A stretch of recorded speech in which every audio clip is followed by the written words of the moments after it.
Hello विद्यार्थी मित्रांनो, नमस्कार. आज आपलं एक स्पेशल सेशन आहे, कारण आजचा दिवस स्पेशल आहे. विद्यार्थी मित्रांनो, आज 27 फेब्रुवारी, आज मराठी भाषा गौरव दिन आहे. आणि आपल्या संपूर्ण महाराष्ट्रातल्या सर्व माणसांसाठी, सर्व जनतेसाठी हा अत्यंत महत्वाचा दिवस आहे. मराठी म्हणून आपल्याला अभिमान आहे, मराठी असण्याचा अभिमान आहे, मराठी बोलण्याचा अभिमान आहे. आणि मराठी म्हणून आपलं जे कर्तृत्व आहे ते कर्तृत्व सुद्धा मोठं आहे. तर या मराठी भाषा गौरव दिनाच्या निमित्ताने आज काही महत्वाच्या पैलूंवर आपण प्रकाश टाकूया. चला बघा विद्यार्थी मित्रांनो, हा जो दिवस आहे, हा दिवस का बरं सेलिब्रेट केला जातो? कारण आपली जी मराठी अस्मिता आहे ती अस्मिता प्रचंड स्ट्रॉंग आहे. आपली मराठी भाषा जी आहे ती अत्यंत प्राचीन आहे. भाषा जी आहे ती संस्कृतीची वहन करणारं एक सगळ्यात महत्वाचं माध्यम असते. आणि ज्यांची भाषा वेगळी त्यांची संस्कृती सुद्धा वेगळी असते. भारत हा डायव्हर्स कंट्री आहे, आणि या डायव्हर्स कंट्रीमध्ये मराठीचं जे योगदान आहे ते जोरदार आहे. लाभले आम्हास भाग्य बोलतो मराठी, जाहलो खरेच धन्य ऐकतो मराठी, असे कवी सुरेश भट म्हणतात. आपल्या मायबोलीचा समृद्ध वारसा आणि वैभव मांडणाऱ्या ह्या अजरामर ओळी आहे. आपल्या मराठीमध्ये कुसुमाग्रज म्हणजे विष्णू वामन शिरवाडकर जे आहे, या या विष्णू वामन शिरवाडकर यांचं जे योगदान आहे, यांचं योगदान मराठी साहित्यासाठी जे आहे, तर तो दिवस जो आहे तो दिवस मराठी भाषा दिन म्हणून आपण सेलिब्रेट करतो. यांचा हा जन्मदिवस सुद्धा आहे. विष्णू वामन शिरवाडकर यांच्या समग्र साहित्याला आणि विशाखाना आणि वादळवेल नावाचं जे त्यांचं साहित्य आहे त्याला ज्ञानपीठ पुरस्कार मिळालेला आहे, जो सर्वोत्तम पुरस्कार आहे भाषेसाठी दिला जातो.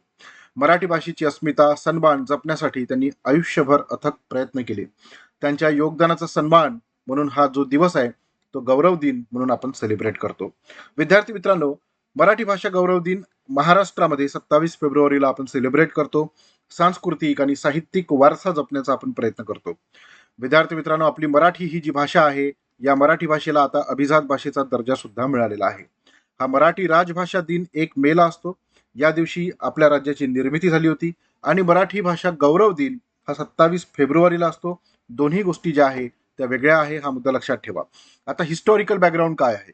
तर बघा, 1 मे 1960ला मराठी अस्मिता जपणारं, मराठी भाषा बोलणारं एक राज्य जे आहे ते आपल्या देशामध्ये स्थापन झालं, किंवा वेगळं झालं असंही म्हणू शकतो आपण.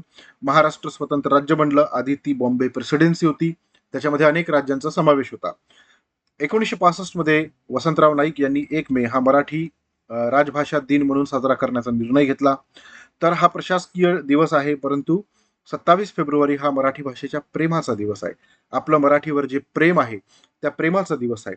आपण कितीही काही इंग्लिशमध्ये बोललो, हिंदीमध्ये बोललो, पण मराठीमध्ये बोलताना एक वेगळाच आनंद असतो. ठीक आहे. आणि विशेषतः जेव्हा आपण आपल्या जवळच्या लोकांसोबत बोलतो तेव्हा आपण आपल्या भाषेतूनच बोलत असतो, संवाद साधत असतो. मराठीमध्ये जेव्हा आपण आपले गाणे ऐकतो तेव्हा असं वाटतं की ते आपल्या हृदयाला भिडलेले आहे, बाकी कुठल्याही भाषेपेक्षा, मग ते कितीही सुंदर गाणं असो. त्यामुळे मराठी जी आहे ती हृदयाची भाषा आहे. ती अंगामध्ये सळसळणाऱ्या रक्ताची जी भाषा आहे ती आपली मराठी भाषा आहे. आणि त्यामुळे या भाषेवर आपलं प्रेम आहे. विद्यार्थी मित्रांनो, छत्रपती शिवाजी महाराज हे संपूर्ण जगातलं वंदनीय व्यक्तिमत्व आहे. छत्रपती शिवाजी महाराज हे मराठी व्यक्तिमत्व आहे. केवळ स्वराज्यच निर्माण केलं नाही, तर प्रशासनात मराठीचा वापर अनिवार्य केला होता. त्यांनी फारसी शब्दांच्या जागी मराठी शब्द वापरण्यासाठी राजव्यवहार कोश तयार केला होता. ते मराठी अस्मितेचे पहिले रक्षक होते. त्यानंतर मराठी म्हणजे आपल्या मराठी भाषेने, आपल्या महाराष्ट्राने संपूर्ण जगाला दिपवणारे व्यक्तिमत्व दिलेले आहे, की ज्यांची संपूर्ण भारत देशाच्या जडणघडणीमध्ये महत्वाची भूमिका राहिलेली आहे. असे महापुरुष जे आहे ते मराठी भाषेमध्ये जन्माला आलेले आहे. कोण कोण आहे? महात्मा फुले. मराठीचा वापर करून सत्यशोधक विचारातून समाज जागृती केली, संपूर्ण भारताला प्रभावित केला आहे. छत्रपती शाहूराजे यांनी बहुजन समाजाला शिक्षणाचे दरवाजे खुले करून दिले, मराठी लोकभाषा म्हणून सन्मान मिळवून दिला. डॉक्टर बाबासाहेब आंबेडकर, विश्वाला वंदनीय असलेलं व्यक्तिमत्व, मराठी आहेत. आपल्याला अभिमान असला पाहिजे. छत्रपती शिवाजीराजे मराठीचा अभिमान आहे, आपला अभिमान आहे. डॉक्टर बाबासाहेब आंबेडकर आपला अभिमान आहे. प्रकांड पंडित, बाबासाहेबांनी म्हटलं होतं की माझी जी भाषा आहे ती फार सुंदर आहे. डॉक्टर बाबासाहेब आंबेडकरांनी आपल्या लेखनातून, वृत्तपत्रातून, उदाहरणार्थ मूक नायक, बहिष्कृत भारत, आपल्या मराठी भाषेला एक धारदार शस्त्र बनवलं. त्यांनी राज्यघटनेच्या माध्यमातून प्रत्येक भारतीयाला आणि पर्यायाने प्रत्येक भाषिकाला समान हक्क दिलेले आहे. आणि मराठीवर त्यांचं विशेष प्रेम होतं. सावित्रीबाई फुले, ज्ञानाची आणि स्त्री शक्तीची भाषा म्हणजे मराठी भाषा. देशातील पहिल्या महिला शिक्षिका. केवळ अक्षरांशीच नाही तर मराठी भाषेच्या सामर्थ्याशी ओळख करून दिली. त्यामुळे आज घरोघरी मराठी ज्ञान भाषा म्हणून रुजलेली आहे. संपूर्ण देशातील स्त्रिया सर्व क्षेत्रामध्ये प्रगती करतायत. अण्णाभाऊ साठे, जो माणूस फक्त 1.5 दिवस शाळेमध्ये गेला, 33 कादंबऱ्या लिहिल्या, इतक्या जोरदार कादंबऱ्या आहे की त्याची काही म्हणजे त्याची काही तुलनाच होऊ शकत नाही. जग बदल घालूनही घावं असे सांगणारे लोकशाहीर अण्णाभाऊ साठे. अण्णाभाऊ साठेंनी आपल्या पोवाड्यातून आणि लावणीतून मराठीला कष्टकऱ्यांच्या आणि कामगारांच्या ओठावर जिवंत ठेवले आणि त्यांचे साहित्य आजही सामान्य लोकांना प्रेरणा देते. विज्ञानाची मराठी भाषा, मराठी केवळ साहित्याची भाषा नसून ती विज्ञानाची सुद्धा भाषा आहे, हे डॉक्टर जयंत नारळीकरांनी सिद्ध केलं. आंतरराष्ट्रीय कीर्तीचे वैज्ञानिक. जटिल वैज्ञानिक संकल्पना त्यांनी सोप्या मराठी भाषेमध्ये मांडल्या, जेणेकरून विज्ञान हे आपल्या लहान मुलांपासून तर मोठ्यांपर्यंत सगळ्यांना समजलं पाहिजे. ठीक आहे. यासोबतच डॉक्टर रघुनाथ माशेलकर सारखे लोक आहे, हे सुद्धा मराठी आहेत. कितीतरी मराठी लोक आहे की ज्यांनी संपूर्ण भारत देशावर जगावर ठसा उमटवलेला आहे. कोण कोण आहे? नाना शंकर शेट आहे, बाळशास्त्री जांभेकर आहेत, दादोबा पांडुरंग तर्खडकर आहे, ज्यांना मराठी भाषेचे पाणिनी म्हटलं जातं. लोकहितवादी आहेत, धोंडो केशव कर्वे आहेत, पंडिता रमाबाई आहेत. ठीक आहे.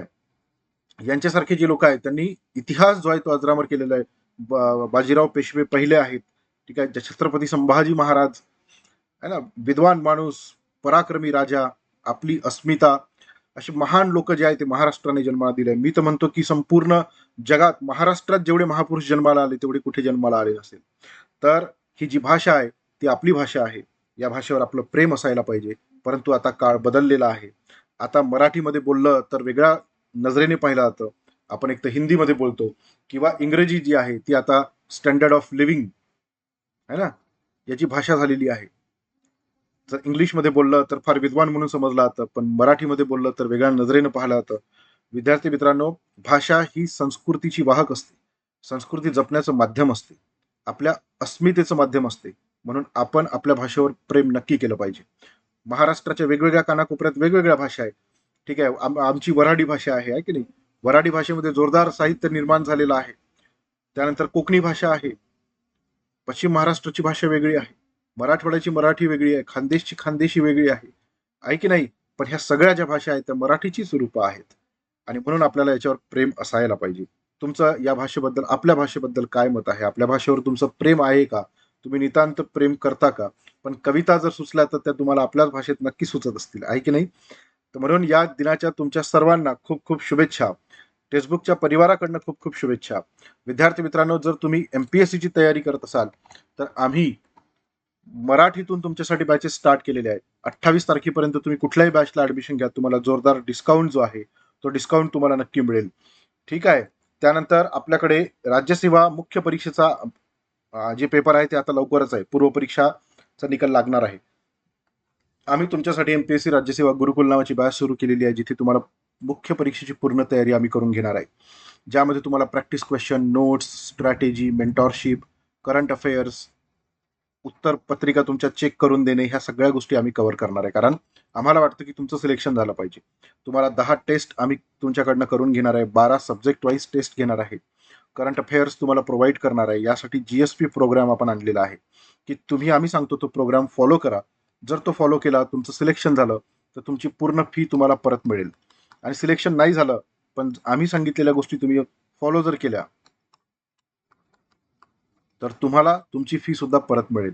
ठीक आहे. जर तुम्ही राज्यसेवा मुख्य परीक्षेची 2025ला झालेल्या पूर्व परीक्षेची तुम्ही दिली असेल आणि आता मुख्य परीक्षेला तुम्ही क्वालिफाय होणार असाल तर तुम्ही ही बॅच नक्की जॉईन करा.